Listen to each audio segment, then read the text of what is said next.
Welcome back to Nulogy Exchange. This is day 2 of our virtual conference.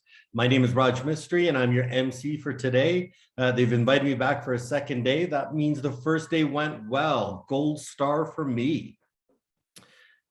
Just to recap, yesterday we had a great conversation with Jason Tham presenting on growing through your external supply chain, and then a really informative panel discussion on forging partnerships in your external supply chain to drive additional shared success.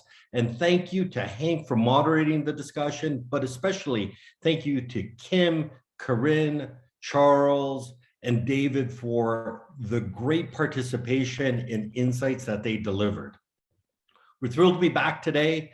It's going to be a jam-packed day. We've got a lot of great content to share with you.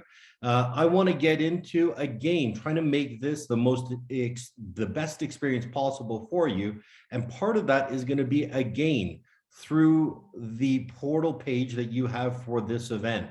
So I'm going to share my screen and we're just going to do a little bit of recap again. So first of all, let's take a look at the challenge board. So under community, game. Here we see our leaderboard. Amanda is on top, followed by Bruno, Tim, Chase, and Joe. Prizes for the top 5. I happen to be sitting at 21st place, far down the leaderboard, but I have to tell you that's sad that I am ahead of so many people. So take the opportunity to participate in the game, opt in, start accumulating those points. The prizes are between $250 in value to $1,000, and there's a total of 5 prizes to be given. So now on to today's agenda. Today, we've got a keynote that I'm going to introduce in a few minutes about building a secure and green, robust supply chain in a chaotic world. But then we've got 2 great fireside chats. One with Nicole Barrick from Church and Dwight around becoming the brand of choice for external suppliers and partners. And then we've got Capacity, a co-packer that's going to engage with us on another fireside chat around Servings brand and how to grow their business, drive long-term success and growth. So particularly excited about those 2 conversations. The other thing I wanted to share is that today you have an opportunity to interact with the various exhibitors that we have. So between 2 o'clock Eastern and 3 o'clock Eastern, all the exhibitors will be in their virtual booths, and you'll be able to interact and meet with them and engage with them. And the way you do that is to go over to the exhibitors page and click into them. I'm just going to click into Nulogy. And you will start to see each of the exhibitor attendees, and you can click Meet with Now to start engaging with them. Also, just to remind everybody, yesterday you had a Uber Eats gift card that was sent to you in your email boxes. You could add it to your Uber Eats account and order lunch on us. If you didn't do so, please do so, consume it up. Again, if you have trouble, just let us know and we can guide you through that. I haven't decided what I'm going to eat today. I can assure you that it will be junky though. So now, in terms of today and our first keynote, we've got Dr. Eloise Epstein that's going to be speaking with us. She's spoken at our conference before. We love hearing from her. She's so insightful. And she's going to be talking today about building a secure, green, robust supply chain in a chaotic world. Now, for those of you who don't know Dr. Epstein, she is a digital futurist with Kearney Partners, and she's based in San Francisco. She's got 2 decades working as an advisor to various large brands to develop their digital procurement and supply chain strategies. Using her dry wit and historical anecdotes and very direct tone, Dr. Epstein is a frequent presenter about digital procurement. She is the author of Trade Wars, Pandemics and Chaos, How Digital Procurement Enables Business Success in a Disordered World. And she's the co-author of Disruptive Procurement, Winning in a Digital World, Doing the Right Things in Procurement. So with that, it is my pleasure to introduce Dr. Eloise Epstein. Welcome. Thank you, Raj, and it's lovely to be here. I'm really happy for the opportunity to talk to you all again. Newlogy Exchange 2020 was one of my last in-person events before the world went sideways. So today's gonna be a little different. I hope to have fun, or I'm gonna have fun, and we're gonna do something special. And I will eventually show you fancy PowerPoint consulting slides, but not right away. I'm going to ask you to go on a journey with me. So as Raj mentioned, I'm the author of this book, and you can find it on Amazon. If you reach out to me, I'll send you a copy. Not that big a deal. But I finished it towards the end of last year, December. I wrote it over the course of the pandemic, and it was a long time in the making. And at Exchange 2020, I talked about a lot of the content. And I got to the end, and it was actually December 25th, and I fired off the manuscript to the editor. And I got to the end and I realized, oh my God, there's so much more to write. I had just written about all about the source tower, about plan, source, make, deliver, just really deep on the source tower. And I realized, I need to look at the end-to-end supply chain. And I had a pivotal moment of, do I keep writing or do I stop, finish this book, and then write a second book? So I went into 2021 with this idea that I'm going to write a second book. And I was kind of percolating on it. And then I was talking to Jason and Raj and the rest of the Newlogy executive team in, I think it was January of this year. And I had this epiphany. It was in that discussion, I'm like, I know exactly what my next book is going to be about. So in many ways, they have inspired this next book, and I'm going to show you some early versions of the content from my new book. So it's not even hot off the press, it's hot out of my fingers. And it may not be as polished as it will be next year at Newlogy 2022 Exchange, but see what I did there, Raj? I invited myself, and I'm sure Raj and Jason are like, oh, not again. But don't worry, my fee will double for next year. But my premise is, I'm just kidding. My premise is simple, that the 21st century supply chain needs to be redesigned, reimagined, needs to be secure, transparent, digital, green, flexible, secure. And yes, I said secure twice, and we're going to get into that in a minute. And look, any idiot can come up with that. That's not earth-shattering news. The better question is how we do it, because historically, or at least for the last 20 years, we have designed and optimized our supply chains to the nth degree for cost and profit maximization. And that's okay. That's an okay objective, but it also, as we have learned, that does not work for disruptions. And we are living in an era of disruptions. And so I'm going to start today with a story. And I'm going to take you back to March of this year, and March of 2020. And I am sitting in an uncomfortable plastic chair at Walmart store number 2050 in Henderson, Nevada. And I am doing my obligatory 15-minute waiting period after my first COVID-19 vaccine. And I am staring intently at this piece of paper. I am looking at it as if it's the most interesting thing in the world, because it has my Moderna batch number of my shot, has the date, it has where my location was. And I'm just like flipping this over. I've got nothing else to do. I'm not going to pull out my phone because I had jury issues, still do. And so I'm just playing with this, thinking about the importance of this card. This square piece of paper actually holds my future. I have to hold on to this, March of this year. I have to hold on to it for 4 weeks so I can, because I don't want to lose it, because I need to come back and show this card so I can get my second vaccine and eventually probably my third or fourth. And I also need it for medical passports. So much of my future is embedded in this piece of paper, a piece of paper.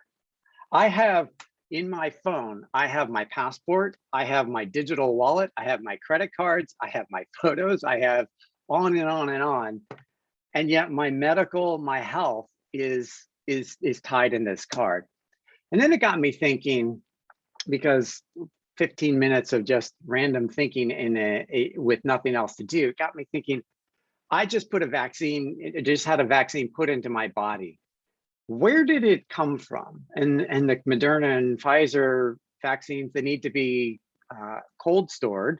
And I was wondering, I wonder if the batch that I got, I wondered where that batch came from, what part of the country, what part of the globe, and was it, did it have, was it cold stored the entire way? Because it ostensibly got manufactured at a plant, then got transported to a distribution center, which then got sent either by rail, air, sea, to another distribution center that eventually went to a Walmart distribution center that then got sent to the actual store that I was sitting in.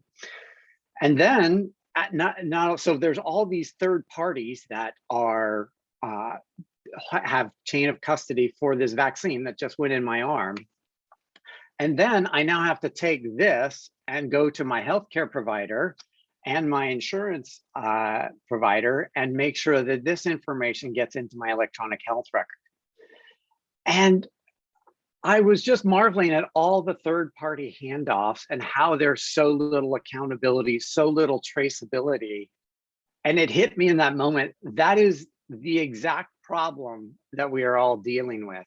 No matter what supply disruption we have today or supply chain disruption, it all comes back to these fragmented systems. How many third parties touched my vaccine before it got into me? And then how many third parties will touch my vaccine data and my vaccination data? And so the idea that it all comes down to this singular piece of paper in an era that we have all this digital foundations. And look, I'm not the first person to come up with all of these ideas that we should digitize all of this. And, oh, you know, there are some really compelling technologies that can give you end-to-end traceability.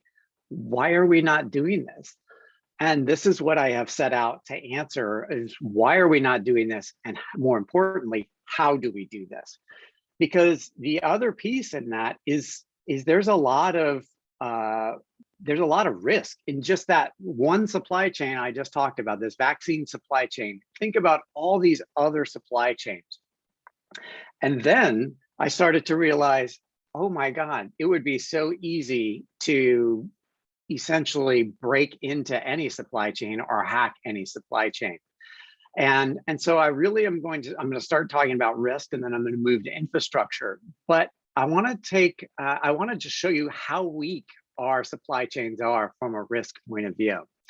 And so to do that, I want to do a visualization exercise with you. So I'm going to ask you to, wherever you are, just close your eyes or sort of get into the moment. I told you we were going to have fun, but we were going to go out on a limb here.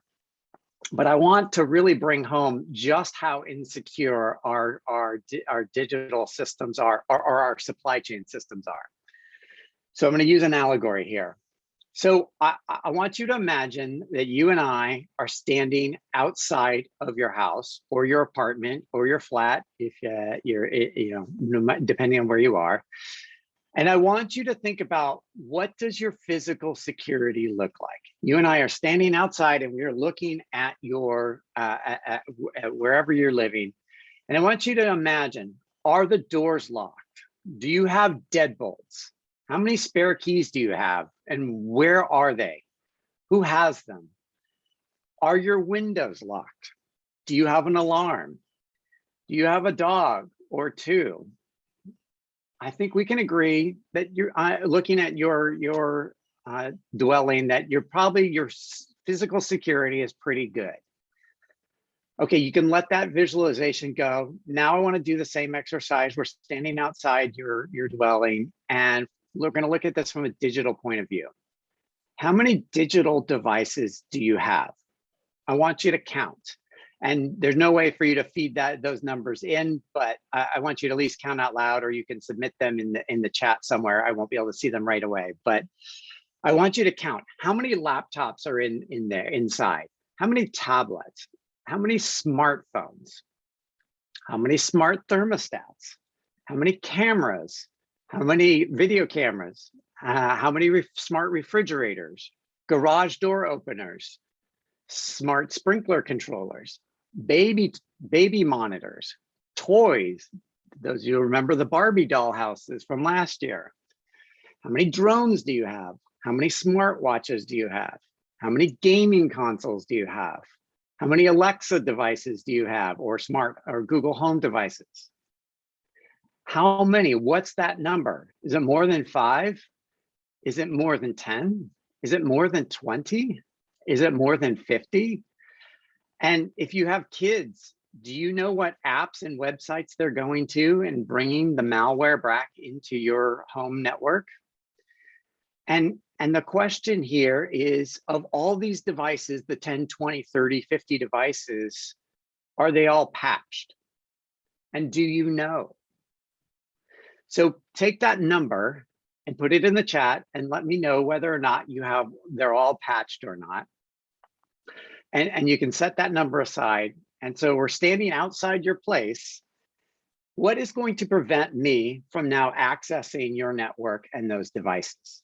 Your router or / firewall, perhaps, but is it patched? Do you even know? Would you know how to patch your router? How do you know that it's not what the password is, or that the router has not reset itself and gone back to the default password of password? Do you know? And if your system's not, if your NIF system's not patched, why not? Is your Wi-Fi secure? Or can I crack your Wi-Fi password because you're using the weak encryption on your Wi-Fi? And what will happen if I do any of those things? What will I get access to digitally within your house? Now, remember, I'm standing outside your house or your place, and I don't even have to enter to cause grief inside your house. And I'm guessing that most of you have some, if not some, significant gaps in your digital security. Now we can let all that go. Now let's go to your corporate headquarters, especially if you're a brand or a tier 1 supplier. Let's stand out corporate headquarters. And I want to do the same exercise. Look around for the risk. We're going to look around for the risks. How well trained are those security guards? Where are the video cameras? Is anybody watching them? Are you watching people? Do you see the people walking through the side door and without badging in because they're doing what we call tailgating? And if I walk up to the key card reader here, because every building is secured by a key card reader, if I take my screwdriver out and unscrew the 2 screws and insert this tiny ESP device, which is about the size of a quarter and has embedded Wi-Fi in it, I will now be able to capture everyone's credentials and replicate them and create my own badges. So if I can do that, I now have access to your building. What can I do now that I'm inside the building? Now, that was pretty easy, but maybe it wasn't as easy as I think it was, and your corporate security is pretty good. All right, fine. I will give you that. We can let that go. Your corporate headquarters is secure. But what happens if I go, especially like talking to you as brands specifically, but if you're a tier 1, what if I go to your next level supplier or your next level supplier beyond that? What kind of access could I get? How hard would it be for me to compromise them?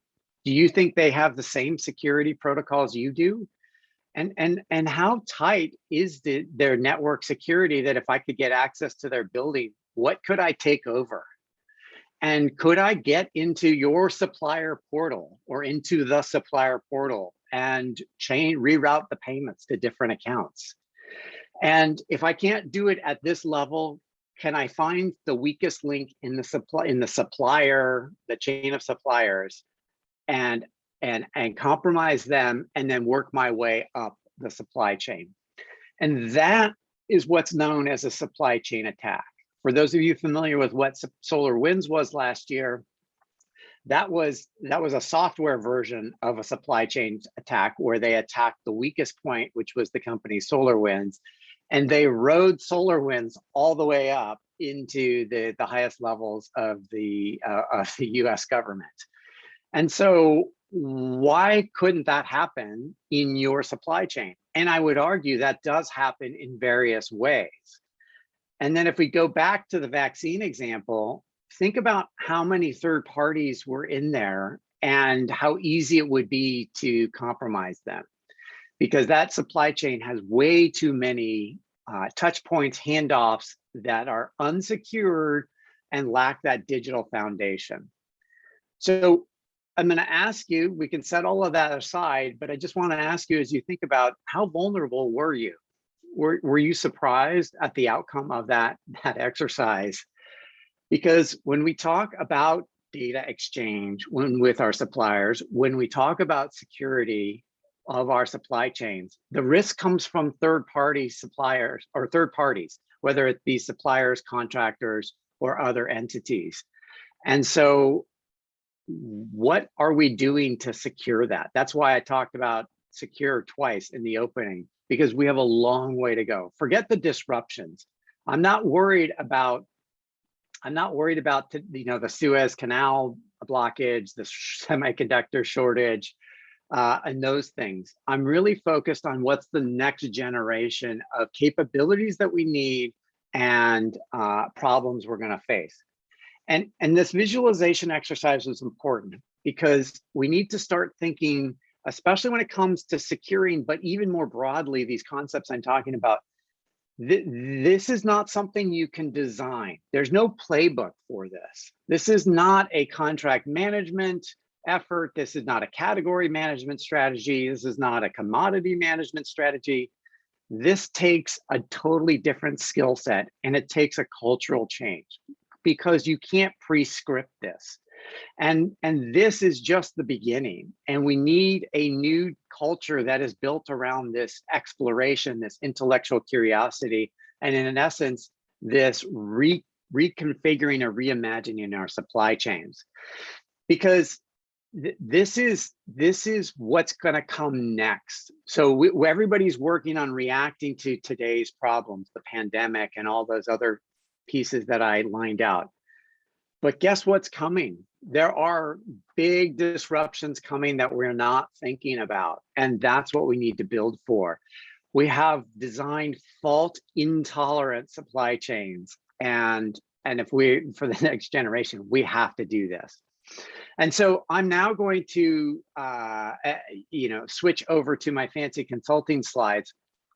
But as I do that, I want to leave you with, or I want to establish this idea that, hold on here for a second, this idea that we are at a seminal moment in supply chain management. And this is a once in a generation moment. There are my fancy consulting slides. So we are at a once in a generation moment, and the external disruptions are accelerating in a way that we can't even imagine. Our globalized society is ripping apart. And I would make a dry-witted comment about the vaccine or the pandemic being a perfect example, but it's actually too sad to make that joke. But the climate crisis is forcing a reckoning. These nationalistic tendencies, authoritarianism, on and on and on. I mean, there's a whole generation now that's debating whether or not capitalism is run its course. So there are global issues. There are also sort of digital issues. So if you think about this, again, this is a once in a generation moment. SAP is vulnerable. Oracle is vulnerable. Those companies are having to reinvent themselves, and I'll keep coming back to those two in a bit. But we have new business models. We have the Uberification effect. We have greater private equity ownership. We have complex mergers and acquisitions. And even if we don't want to make any of these changes, governments are now regulating it, and they will continue to regulate it. The EU absolutely is doing that. And at least some states here in the US are doing that. And so we want to get ahead of this. We have to get ahead of this. Think about the executive orders that President Biden has done just in the first few months of office. And so when we think about how we're going to build that supply management organization going forward, and I'm going to work bottom to top, getting digital right and get it becoming much more agile or nimble, quote unquote, and really becoming hyper efficient, that's table stakes. Like there's no doubt, like that's not even an option. So giving me the excuse that you have 50 ERP systems or 100 ERP systems or however many ERP systems, or it's whatever excuses we come up with, that's not going to float. Everything I just lined out is going to obliterate those excuses. So optimistically, this is our moment to shine. Pessimistically, if we don't do it, we're going to get pushed out of the way and somebody else is going to do it. But the good news is if we actually do this, then we can really start to drive innovation, especially as we think about suppliers and the topic yesterday, or maybe it's later today, about becoming the customer of choice. I mean, that is in direct relation to supplier innovation. Resiliency, I don't think I need to beat that message anymore. I think we all get that. And certainly costs will need to be a remainder because we can't overcorrect and the costs go through the roof. But as important is we are building a platform. Our supply chains are a platform for corporate citizenship, for environmental stewardship, and so forth. So we can be the change. We are part of that change. So that's what supply management is going to be. It is, we are moving in that direction. Now, last year I showed you some version of this slide, and I always like to come back to what I showed. And we have all these systems, these transactional systems at the bottom, and we attempt to do all these things in the middle, but it's not working. And so what we need is to build this intelligence layer across the middle. And so in this intelligence layer is how we collaborate, how we exchange data, how we do security, how we do sustainability, all these things I've been talking about, because we need to really separate these activities from our transactional systems, because our transactional systems are not going to get there the way they're designed today. And let's not forget, we now have reverse logistics that is now popped into the realm. And so especially as we think about greening our supply chains, so what used to be one directional is now going to make a loop and be circular. Now, to do this, we need a new infrastructure. And I showed you this slide 18 months ago, well, let's call it, I don't know, I can't do math, but 16 months ago, this slide that said, hey, this is going to be the future. And this it has to be something like this to bring that new architecture. I was wrong, because it's actually going to look more like this. So when you have a lot of time on your hands over the last year, I've actually blown this out into much more significant complexity and nuance, and that's actually important. And these last three slides, or the architecture and this slide are this going to be one of the last times I show them, because although you might see them on LinkedIn one last time, but we have to, I'm actually redoing these models because even this is not accurate enough for all these changes I've lined out, especially the secure and the green part. And by the way, you will see Nulogy at the bottom right of the screen if you're looking for them. And they did not pay me for that. So this is the new infrastructure. And now if you talk to SAP, at least, they would argue they're moving in this direction, and they just launched an app store, and they've launched various versions of the data foundation. That may be the case, and that's good. You all can decide for yourselves if that's true or not. I remain skeptical, but and the goal is not to know every logo on this chart, because there's more logos than fit on this page, and this is going to grow. This used to be a couple $100 million ecosystem, and now we went sailing past $4 billion. The number is closer to, if we look more broadly at the supply chain, it's got to be at least 10 billion, if not more. It's hard to really classify. It's just so complex.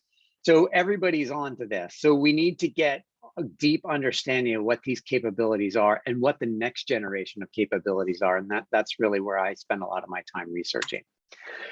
So that complexity, we will know we succeeded is when we can take that complexity into a singular, and I call this a supply chain platform interface. That's probably not the end term, but we'll know we've succeeded when all that complexity is just in a singular interface. And I don't mean a mobile version of SAP or a mobile version of Oracle. That's nonsense. So we can leave that aside. I'm talking about a centralized view where the systems are pulling all of this information, no different than your iPhone, no different than your Android device, where all the intelligence is happening behind the scenes, and I just get the user interface. So this is what I'm looking for. This is what you should look for, where we have this supply chain platform that takes all this complexity and distills it down into this. We're a long ways off from this, so you won't see that in 2021 or hardly 2022. And just to sort of think about as how do you take this into your roadmap, I've lined this all out, and this grows by the day, but these are the 8 capabilities you need. And especially as we talk about risk, risk is a good one. It's over towards the right. Like there's 8 there or 7 there, and then there's going to by the beginning of 2022 there'll be 16 there, and then there's going to be sub risks, and it's a consultant's dream. But so we have to understand all these capabilities, because we need tooling and we need capabilities for all of this. So that leads us to guiding principles.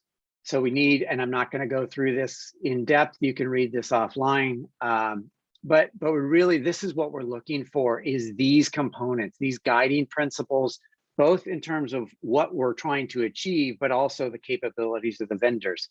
So quit looking at Forrester or Gartner to answer this. I don't care if it's 562 features versus 371, that's irrelevant. If I don't have these 6 things in my tool set, then I'm not, or evaluation, then we're not hitting the mark. And I'm actually going to jump to this slide, because I really want to emphasize that where this is going is a new op model, a new supply chain, supply management op model, because we need a new strategy, we need different people, talent, and most importantly, culture.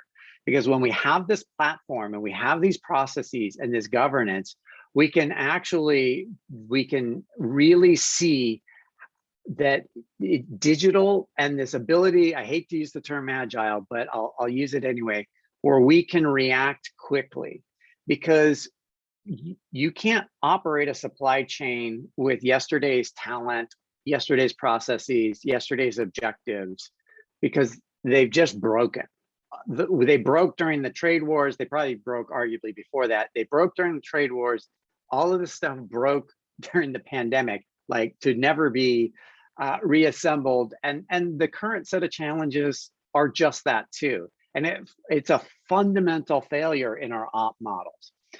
But most importantly, it's a failure in our capabilities and our culture. And so what I really want to drive home is that we need new capabilities in our new culture. And I talked about culture in that risk management visualization. And I want to talk a little bit about the people, because the only way we get out of this mess today is through people. The only way we design tomorrow's supply chain is through the people and the culture. So I'm going to take a moment to just walk you through a few ideas on this.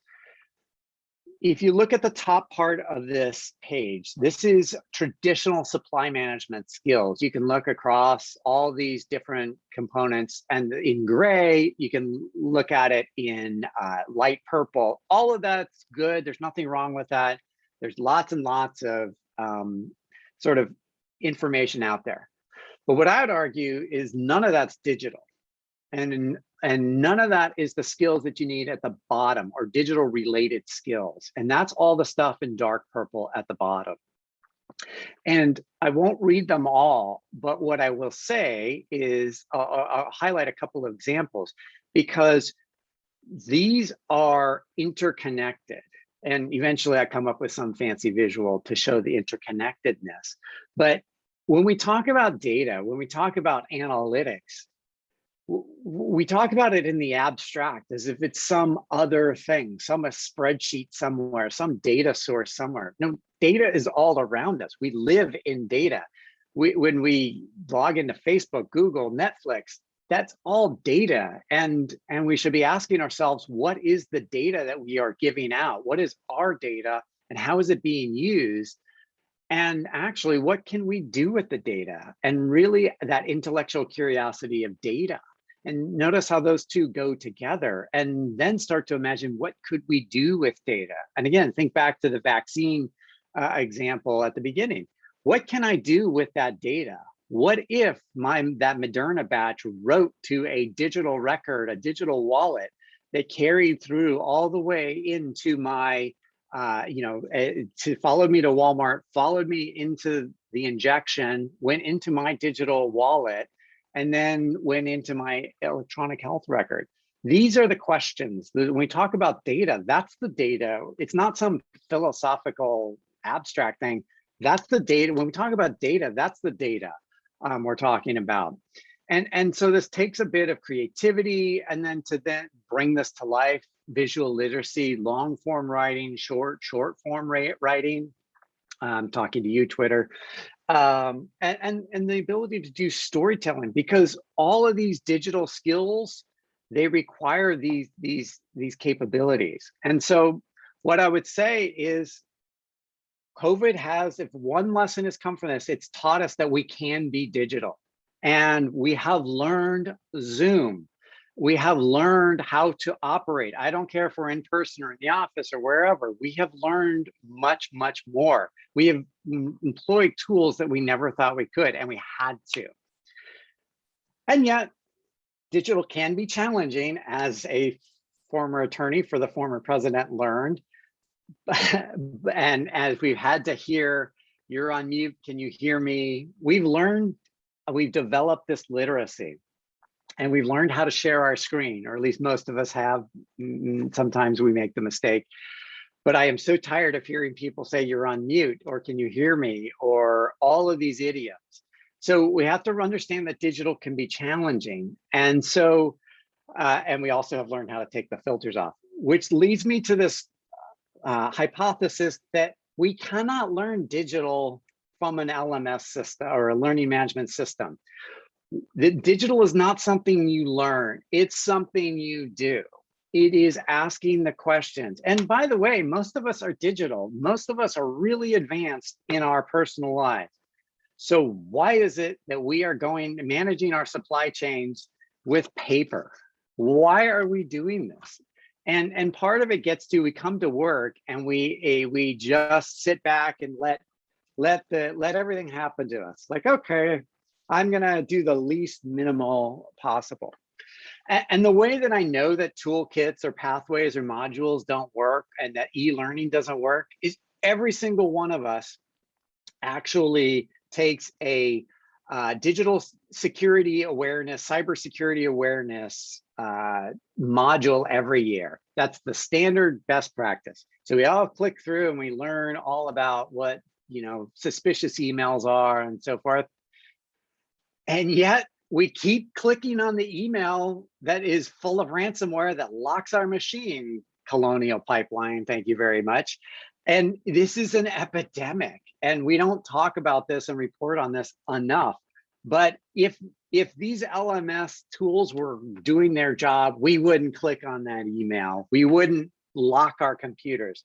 And so my argument here is that we need to get beyond this, and we need to get really, we need to start doing digital in a way that is not passive. It's much more active. And that's why I keep coming back to the vaccine example, asking ourselves what could go wrong and how can we improve this and streamline this? Because guess what? The technology's there. That digital wallet is in my iPhone already, or your Android device. And we also see this in the real world. And we see this with the Kaggle competitions, which are crowdsourced data science competitions, the Panama Papers, the Snowden emails, the Pandora Papers. I mean, this rely on hundreds, if not thousands, of citizen data scientists that want to like unearth something, and they learn these skills. And so we do this in our personal lives. Data science has become much more acculturated in our day-to-day lives. And so we can do this, but for some reason, when we walk into our day jobs, we sort of lose all this passion. We lose all this stuff, this capability, and we just kind of sit back and just go passive. And so when it comes to building this next organization, quit hiring data scientists and bringing them to the business. That doesn't work. I can guarantee you that. I have funny stories that I can tell you about that. Bring the business to the data science. And this idea of citizen data scientists, I mean this different than Gartner does, so I'll have to come up with a better term, but where we do this intellectual curiosity and we have the tools and we drive this forward. I live in the Bay Area. I can go down to Silicon Valley. This is what's happening down here. That's one of the great innovations here. And so I'm getting close to wrapping up. So if you want to throw a question in chat, because I'm getting close to the end, but I'll just pause and put that out there.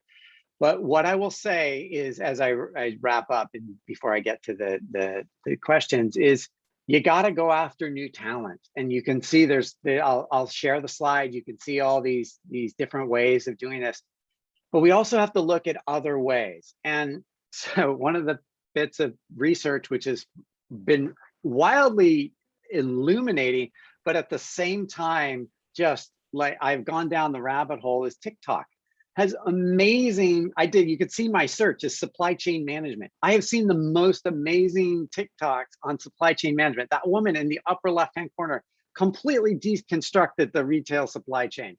So maybe your next generation of talent is not coming out of an MBA program. Maybe it's tapping into this. And so I'll leave you with this idea that talent is different than it ever has been. And so we have to change our way, because these folks on TikTok are doing digital. So I'm going to ask you to think about, how can you do digital? I'm going to implore you to do digital as we design our next generation supply chains. Raj, I will open it for questions if we have any. So, Dr. I got to tell you, that was a fantastic conversation. When you were talking about digital literacy, I laughed a little bit to myself, because I think about my 8-year-old daughter and this last year and a half, and her getting a snack and then saying, "Oh, Dad, I got to go.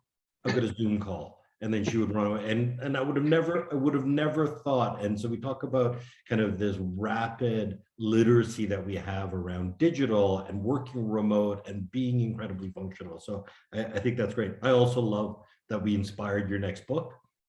If you're looking for a legal thriller, I've got some ideas. So I'm happy to bring those to you. One question is, so we talk about kind of a cultural shift that needs to take place in some of these larger organizations, given this new paradigm in supply chain management. And then in place, you've got to do this cultural shift. And then together with that, there's deploying these new digital capabilities. can they be done concurrently? Does one need to happen before the other? How do you approach that if you're contemplating this type of shift? It all goes in tandem, because building that culture, it costs you very little, and I don't mean just in terms of dollars and cents. That the cultural shift should happen today. I mean, you should walk out of here and or if I've done my job correctly, you should either be anxious because you now have a lot of anxiety, but also I'm hoping at least mildly inspired to sort of change the culture. And it goes hand in hand with adopting these technologies and having conversations, doing these proof of concepts, really getting ahead. My spider chart with all the logos, that is deliberately overwhelming, but it's not because I'm trying to make like I'm smart. It's actually, I want to push everybody that sees that to be comfortable with it. And when I first started showing it, just a few logos on the page overwhelmed people. Now it's wild. But now I will have heads of supply chain, heads of procurement. They'll start going, oh yeah, we use them, we use them, we use them, we use them, we use them, we use them, we use them, we use them. It's not so overwhelming. And I have others that will just, they'll read my chart and they'll just say, they'll check out who they're not familiar with. And that's what I want. That's the behavior we have to have. And we can't abdicate responsibility to the CIO. So I have a whole section about the CIO relationship in there.